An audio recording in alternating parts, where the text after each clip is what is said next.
नमस्कार, आप देख रहे हैं यूटीसी न्यूज़। लोकसभा चुनाव 2024 पूरे देश में इस समय चुनाव का माहौल चल रहा है और इस माहौल के बीच अलग अलग राज्यों में, अलग अलग प्रदेशों में क्या है माहौल, वहाँ के जो वोटर्स हैं वो क्या सोचते हैं, ये जानने के लिए हम आ गए हैं आज DN ठाकुर के घर। आज हम इस घर में बिहार की राजनीति, बिहार के मतदाता क्या सोच रहे हैं, उस पर हम चर्चा करेंगे। वोटर के घर रिपोर्टर हमारा ये विशेष कार्यक्रम है जिसमें हम वोटर के घर जाते हैं और उनसे करते हैं चुनाव से जुड़े मुद्दों पर चर्चा। हालांकि हम वडोदरा में हैं, मगर हम वडोदरा में ही बसने वाले एक बिहार के परिवार से बिहार की राजनीति, बिहार के मुद्दे, जो भी सरकार जीत कर आएगी वो बिहार के लिए क्या करे, उस पर हम चर्चा करेंगे। हमारे साथ सबसे पहले हम DN ठाकुर से ही बात करेंगे। बिहार समाज के काफ़ी अग्रणी हैं वडोदरा में। सर, हम वडोदरा में हैं मगर बिहार की बात करेंगे। क्या माहौल है इस समय बिहार में और किन मुद्दों पर चुनाव हो रहा है? देखिए, पहला मुद्दा डेवलपमेंट का ही रहा है और इस बार भी वही रहेगा। एक फेज का इलेक्शन हो चुका है, लास्ट फेज 1 जून को है। तो बिहार में चर्चा है कि मतलब जैसे महागठबंधन RJD और कांग्रेस है और यहाँ BJP का नीतीश JDU के साथ गठबंधन है, यही दोनों में आपस में चल रहा है। और वोटर खास करके 3 चीज़ को जैसे हर वोट में ध्यान देते हैं: शिक्षा, हेल्थ और सुरक्षा। और अभी जो सबसे बड़ा पॉइंट डेवलपमेंट का आया है, जो कुछ सालों से बिहार में हो रहा है, जो सरकार की योजनाएं चल रही हैं वो आगे भी निरंतर बिना किसी रोक टोक के चलती रहे। इस मुद्दे पर मेरे को लगता है कि बिहार के वोटर वोट देंगे। बिहार के बॉर्डर जो बात की है, शिक्षा की, स्वास्थ्य की, सर आप बताइए कि जब आपके हिसाब से आपकी बातें होती होंगी बिहार के जो आपके परिजन हैं, दोस्त हैं, क्या चल रहा है वहाँ वोटर के दिमाग में और किन मुद्दों पर लोग मतदान कर रहे हैं या करेंगे?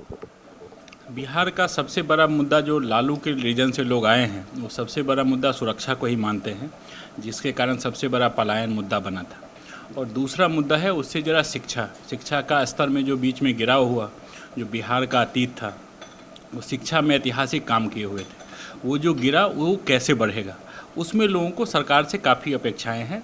खासकर IT सेक्टर में बहुत अपेक्षाएं हैं, क्योंकि वहाँ पे टैलेंट काफ़ी है, पॉपुलेशन डेंसिटी भी दूसरी जगह की अपेक्षा वहाँ पे ज़्यादा है। तो वो कैसे वहाँ पे विकास हो, उसके लिए सरकार से अपेक्षा है। और सरकार ने गुजरात और अलग अलग क्षेत्रों में, राज्यों में काम भी किया है, तो उससे लोगों को विश्वास भी है कि उनके नेतृत्व में ज़रूर होगा। सर, ये दोनों लोग जो बात कर रहे हैं शिक्षा की, स्वास्थ्य की, डेवलपमेंट की, मगर ये बात कुछ गलत नहीं है कि जब आप चाहे वडोदरा हो चाहे गुजरात हो, जब बिहारी बोलने में एक अजब सी खिचखिचाहट होती है, उसको लेबर वर्ग में गिन दिया जाता है, जबकि बिहारी IAS IPS में सबसे आगे आते हैं। ऐसा माहौल क्यों बन गया है और इसको दूर करने के लिए बिहार में क्या होना चाहिए? ये सबसे बड़ा है कि ये फैब्रिकेटेड मुद्दा है। एक समय जो पलायन का मुद्दा बना वो एक समय अलग था, बट आज का जो दौर है वो एक अलग अलग सिनेमा के तरह से उसको चरितार्थ किया गया कि किसी को एक कार्टून कैरेक्टर बनाया जाता है। इसीलिए आप जब पहले देखते होंगे कि कोई भी जब सिनेमा बनता था उसको बड़े स्तर पे विरोध होता था। विरोध का कारण यही होता है कि आप जो आज मुद्दा बना रहे हैं वो तो मजाक के लिए है या इंटरटेनमेंट के लिए है, लेकिन उसका प्रभाव दूरगामी होता है। इसी तरीके से बिहार का भी है। बिहार में लेबर वर्ग तो ज़रूर है जो अपना योगदान दे रहे हैं, लेकिन IT सेक्टर में देखिए ना, IAS सेक्टर में देखिए ना, इंडस्ट्री सेक्टर में देखिए ना, यदि यहाँ पे जो कॉन्ट्रैक्टर है वो कितने सैकड़ों की संख्या में बड़ौदा जैसे धरती पे भी इन्वेस्टमेंट किए हुए हैं, तो उनका भी दायित्व को जब आप कंट्रीब्यूट करेंगे तो कहीं के भी विकास में एक महत्वपूर्ण भागीदारी बिहारी के लोगों ने निभाया है। वो हर जगह दिखता है। 1-2 एक्सेप्शनल चीज़ों को ही सिर्फ हाईलाइट किया होता है, बट वो परसेप्शन को हम लोगों की ही जिम्मेदारी है, हम लोग चेंज नहीं कर पाए हैं, वो करना भी है और वो करेंगे। मैडम, आप हम जहाँ बैठे हैं डाइनिंग टेबल पे ही हैं, आपसे ज़रूर बात करेंगे। खास करके जो महिला वोटर है, काफ़ी बड़ी संख्या में है महिला वोटर भी, और कहते हैं कि महिलाओं की जो रसोई है वहाँ पर महंगाई बहुत उनको स्पर्श कर रही है। सिलेंडर हो, चावल हो, हम जब खाने बैठे हैं, महिलाओं की शिकायत महंगाई बहुत होती है। बिहार की जो महिलाएं हैं मतदाता, वो महंगाई को देख रही हैं, डेवलपमेंट को देख रही हैं, शिक्षा को देख रही हैं, क्या देख रही हैं?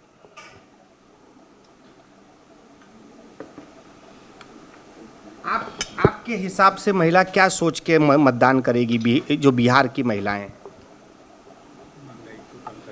महंगाई को कम करने के लिए और सुरक्षा चाहेगी वो। महिलाएं से बात होती, जब पहले का दौर था, जब आप बिहार में रहते थे, अब बड़ौदा में रहते हैं, अब जाते भी हैं बिहार में, पहले का बिहार और अब का बिहार महिलाओं के प्रति कितना बदला? बहुत बदला है, बहुत बदला है। पहले बच्चियां खुद से नहीं जाती थी स्कूल कॉलेज, अब खुद से जाती हैं, लेकिन अभी फिर थोड़ी कमी आई है। तो शायद सरकार चेंज हो तो फिर बढ़ेगी सुरक्षा। रश्मि जी, आप क्या कहेंगे? यही सवाल मैं आपसे पूछता हूं। जब महिलाओं से हम बात करते हैं तो महिला भागीदारी की बात वैसे की जाती है, मगर राजनीति में जब उनको टिकट देने की बारी आती है, उनको जब आगे लाने की बात होती है, तब कहीं ना कहीं कन्नी काट ली जाती है। और महंगाई महिलाओं को स्पर्श करे, क्योंकि किचन उन्हें देखना है। दूसरी सारी चीज़ों में महंगाई बढ़ी है, वो मौत शौक की चीज़ें हैं, वो एक बार हम टाल सकते हैं, मगर आटा, दाल, चावल, सिलेंडर, इसको नहीं टाल सकते हैं। क्या महिलाएं महंगाई से परेशान हैं, उस मुद्दे पर मतदान करेंगी या फिर उनके मुद्दे अलग हैं? महंगाई बढ़ी है और इसमें कोई दो राय नहीं। इस पे तो सरकार को, जो भी नई सरकार आएगी, उनको काम करना ही चाहिए। लेकिन सबसे अहम मुद्दा जो अगर बिहार के लिए बोला जाए तो वो एक सुरक्षा तो रहेगा ही रहेगा, क्योंकि वो एक फेज़ हम लोगों ने देखा हुआ है, उसको चाह के भी कोई बुला तो नहीं सकता। तो एक जो सेफ्टी और सिक्योरिटी की बात होती है ना, वहाँ पे। दूसरा, मेरे ख्याल से अभी यूनिफॉर्म सिविल कोड की जो बात हो रही है, इसमें मुस्लिम महिलाओं को जो 3 तलाक और ये सब चीज़ों की जो बेनिफिट्स मिले ना, वो भी कंसिडर किया जाना चाहिए। तो मेरे ख्याल से गवर्नमेंट अगर रिपीट होती है और इन सब चीज़ों पे काम हो तो बहुत बड़ा परिवर्तन, जो अभी तक हम लोग को नहीं मिल रहा था, शायद जो कुछ कमी रह गई है, वो उसमें बदलाव आए। सर, पिछले चुनाव में सबसे ज़्यादा सीटें, बिहार में जो सीटें हैं उस पर सबसे ज़्यादा बीजेपी को ही मिल गई हैं, अत्यधिक सीटें मिल गई हैं। तो इस बार क्या लगता है कि उतने ही मिलेंगी, उससे ज़्यादा मिल जाएंगे, क्योंकि ज़्यादा का तो अब स्कोप ही नहीं बचा है? तो क्या लगता है आपको? नहीं, सीटें आएंगी बीजेपी की। बीजेपी की जितनी सीटें थी पहले, उससे कुछ बढ़ के ही आएंगी, कम होने का तो कोई सवाल नहीं है। और जैसे विधान भैया ने बताया सुरक्षा का, तो बीजेपी की पीछे जो सरकार थी, गवर्नमेंट सरकार थी अपनी, राजद की और जदयू की, उसमें सुरक्षा व्यवस्था बेहाल रहा। हम खुद भुगत भोगी हैं उसके। उसमें हम गुजरात में रहते हैं और यहाँ रहते हुए भी हमारा नाम दे दिया गया केस में। तो हम उम्मीद ये करते हैं कि बीजेपी की सरकार आएगी तो इस चीज़ से हम बच सकेंगे। हमारे बहुत सारे रिश्तेदार हैं जिनको इसे बगैर काम फंसा दिया गया वहाँ पे। हम यदि वहाँ से पलायन कर रहे हैं बाहर, तो किसी कारण से कर रहे हैं। हम गृहस्थ आदमी हैं, किसान आदमी हैं, किसान के बच्चे हैं हम, तो हमारे रोजी रोटी के लिए वहाँ पे भी बहुत सारे साधन हैं। लेकिन बीजेपी को वहाँ पे सुरक्षा का विशेष ध्यान रखना पड़ेगा। हमारा विधानसभा आ रहा है, लोकसभा आ रहा है, विधानसभा शाहपुर है, जो काफ़ी डिस्टर्ब रहता है। सर, आपने तो काफ़ी सारे नेता देख लिए, बिहार को काफ़ी बदलता हुआ भी देखा होगा। मेरा एक सवाल है कि सुशासन की बात हो तो नीतीश कुमार की बात आती है। लोग चर्चा करते हैं कि लालू के राज में गुंडा राज था, अब भारतीय जनता पार्टी के नरेंद्र मोदी वहाँ पर चल रहे हैं। इस सारे बदलाव में बिहार के जो राजनेताओं की जो पकड़ थी देश भर में, जो उसका होल्ड था, वो उतना ही है या फिर होल्ड कम हुआ है वहाँ की जो नेतागिरी का? देखिए, होल्ड कम नहीं हुआ है, जितना था उससे ज़्यादा ही है बिहार के नेता लोगों का। और ख़ास करके 2014 के इलेक्शन के बाद कुछ अच्छे नेता आए हैं ऑलरेडी, जिनके कारण डेवलपमेंट वर्क काफ़ी। मैं खास करके जहाँ का रहने वाला हूँ, जैसे बताए ओझा जी, आरा का रहने वाला हूँ। एक ऐसा अछूत जगह बन गया था, न कोई रोड था, न कोई गली थी, न कोई सड़क था, न कोई किसी तरह की। एक आए, हम अपने एमपी की बात कर रहे हैं, ऐसे और लोग हैं, लेकिन मैं अपने एमपी का इसलिए बात कर रहा हूँ, आदरणीय RK सिंह जी, जो हमारे देश के अभी ऊर्जा मंत्री भी हैं। तो आरा से लेकर के, आरा ही नहीं, आरा बक्सर से लेकर के, आरा से लेकर पटना तक का छवि उन्होंने बदल दिया। और हर एक क्षेत्र में, नॉट ओनली डेवलपमेंट, अब मतलब शिक्षा के क्षेत्र में भी उनका प्रयास रहा है। रेलवे स्टेशन से लेकर के, एयरपोर्ट से लेकर के, सारा चीज़ जो आरा में विकास हुआ है, आरा से लेकर के पटना तक। इसी तरह से कुछ और अच्छे अच्छे नेता आए हैं, खास करके कुछ पढ़े लिखे लोग यदि आए ना, जैसे मैं RK सिंह जी का, वो एक्स होम सेक्रेटरी रहे हैं अपने भारत के, IAS ऑफिसर हैं। ऐसे लोगों को यदि चुन चुन करके 10, 15, 20 भी आ जाए, IAS, IPS, IRS, जिन्होंने काम को समझा है, किया है, कराया है, तो बिहार का डेवलपमेंट दिन दुगना रात चौगुना होने लगेगा। पढ़े लिखे नेता होने चाहिए। सर, आपसे मैं जानना चाहता हूं कि यहाँ पर जब भी इतनी बातें हुई हैं उससे ये पता चला है कि पहले का जो शासन था उससे अच्छा शासन अभी चल रहा है। पहले जो गुंडा राज था, अब सुशासन आ गया है। मगर इस दौर में भी तेजस्वी यादव अपने पिता का नाम हटा कर भी अपने बूते पर विधानसभा में सबसे ज़्यादा सीटें लाए हैं। बिहार में उनकी लोकप्रियता है, लोकसभा चुनाव में दिखेगी? लोकसभा और राज्यसभा विधानसभा का जो चुनाव है, दोनों डिफरेंट है। हम भी गुजरात में बरसों से हैं, हम इसी भावना के साथ हैं कि जहाँ रहूँ वो सुंदर देश हुआ, जो प्रतिपालक वही नरेशु।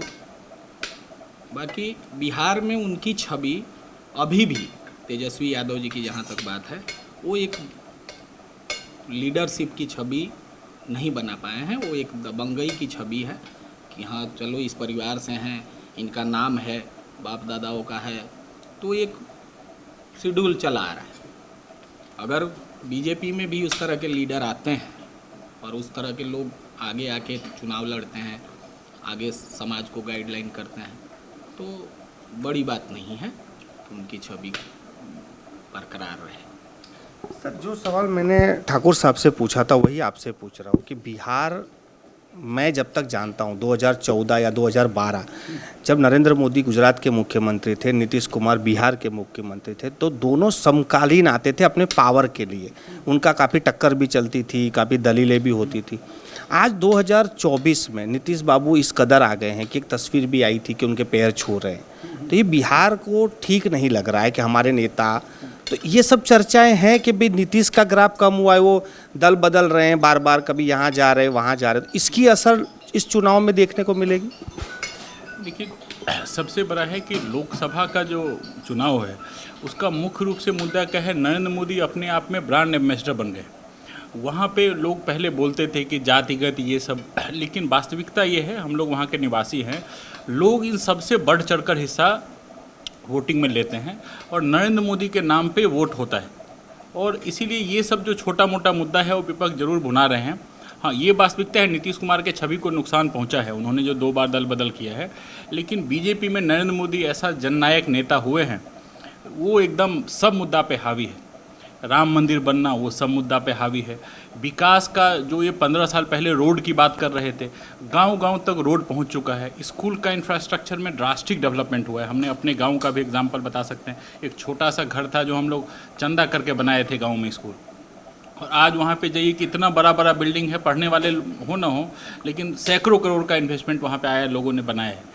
तो चीज़ें तो हो रही है और मुद्दा नरेंद्र मोदी है, और वास्तविकता में बहुत अच्छे स्तर से विजयी होंगे। सीट कम ज़्यादा हो सकती है, क्योंकि कंपटीशन, एक ही सीट वो हारे थे, तब उतना तक पहुंचना तो मुश्किल है, लेकिन उससे कम भी शायद नहीं होगा।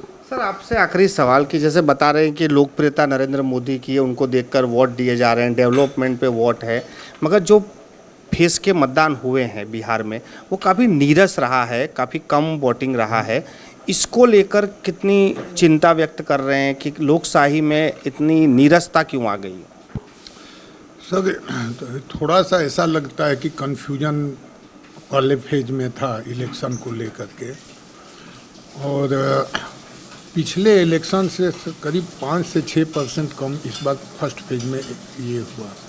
इसके पीछे कारण मेरे को यही लगता है कि उस समय तक लोग कुछ कन्फ्यूजन में थे, डिसीजन नहीं ले, क्योंकि देखिए पब्लिक, जैसा आपने बोला ना तेजस्वी यादव का, उनका भी जनाधार कम नहीं है, लेकिन वो परिवार में ही, ऐसा नहीं कि यादव फैमिली में PhD किए हुए मैं फिर पढ़ाई लिखाई पर आता हूँ, ऐसा नहीं है कि अच्छे बिजनेसमैन नहीं, अच्छे टैलेंट नहीं हैं, लेकिन जो उनका जो पारिवारिक चक्रव्यूह है, ठीक है, लालू जी के पोस्टर को उन्होंने हटा दिया कि उसको कन्विंस नहीं कर सकते हैं कि that was the right thing in that government, उसको कन्विंस किसी को नहीं, खुद अपने परिवार को भी नहीं कर सकते हैं कि ऐसी ऐसी चीज़ें हुई है।